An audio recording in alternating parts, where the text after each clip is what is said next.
అదేమన్నా అష్టోత్తరమా, 16 నామాలా, 12 నామాలా, సహస్రాలు 4 5 చేస్తుంది ఆవిడ. ఆ సహస్రాలన్నీ అయిపోయిన తర్వాత ఎప్పుడో నైవేద్యం పెడుతుంది. ఈ లోపల పాపం వాడు ఏదో 3 ఏళ్ళో 4 ఏళ్ళో పిల్లాడు ఉంటాడు ఇంట్లో, మనవాడు. వాడికి ఏం తెలుసు?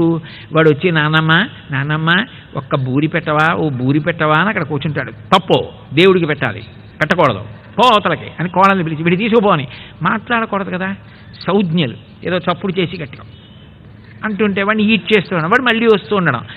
పరమాత్మ చూశాడు, ఏమిటిది గోడ మీద బొమ్మలన్నీ అంటించేసి అవన్నీ వేలుపులే, అవే దేవతలు. నీ మనస్సు ఏమైనా ఒక్క క్షణం లగ్నమైందా చేస్తున్న పూజ మీద? ఇదంతా పూజ, ఇదంతా పెద్ద తంతు. ఇంట్లో చంటి పిల్లాడికి, వృద్ధుడు మామగారికి, వృద్ధురాలు అత్తగారికి ఎవరికీ పెట్టకుండా 3 సహస్రాల. ఎందుకు ఈ చాలస్తాం? ఆ వచ్చిన వాడికి ఓ చిన్న బూరి చేతిలో పెడితే భగవంతుడికి నేను తిన్నాం, వాడికి ఎట్టేశావు అంటాడా? అంత కక్షతో ఉంటాడా భగవంతుడు?